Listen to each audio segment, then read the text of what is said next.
people really and truly want to laugh. I refer you now to the one and only, the master storyteller, Myron Cohen.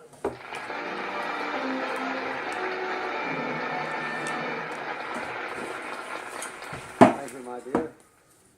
You know, since this is the Thanksgiving season, and I always like to associate that kind of season with little ones, tonight is as appropriate as any to tell about just the lovely little ones you might have at home.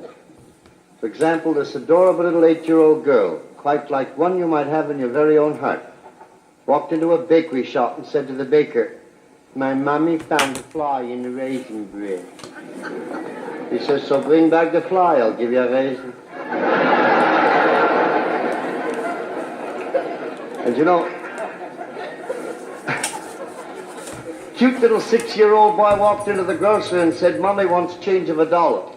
He gave him change of $1. The little fellow was on the way out. The grocer called to him. He said, "Just a minute, son.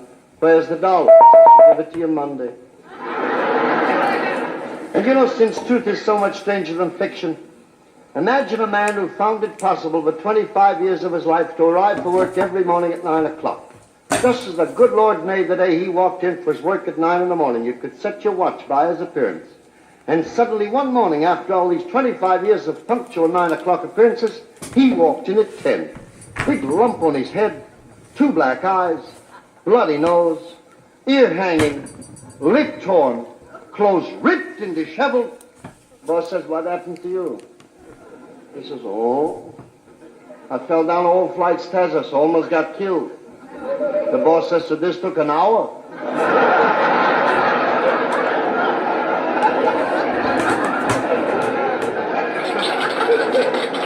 You know, I had a boss like that once. But speaking of falling down, I want you to hear about a man who's been drinking very heavily. This man is loaded, blind, fractured. There is a word that will accurately describe his condition. It may be found in a new issue of the unabridged Funk and Wagnall's Dictionary. He was fablonge. It's a French derivative which will be found under either F or B, I'm not sure. But in this drunken stupor, he walked into an empty elevator shaft. He fell 10 floors. Now, that will happen to some of us on occasion. Picked himself up, brushed himself off, and said, "I guess I should have said up." But you know, idle conversation always gives me a big kick.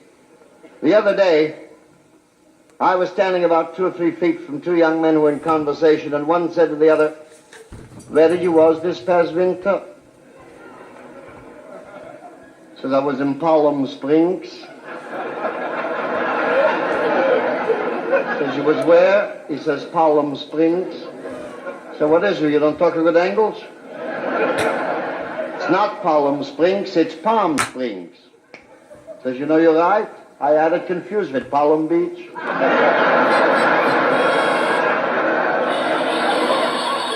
And you know, ladies and gentlemen, I'm going to ask you, please, for a moment to imagine, if you will, Christmas in California.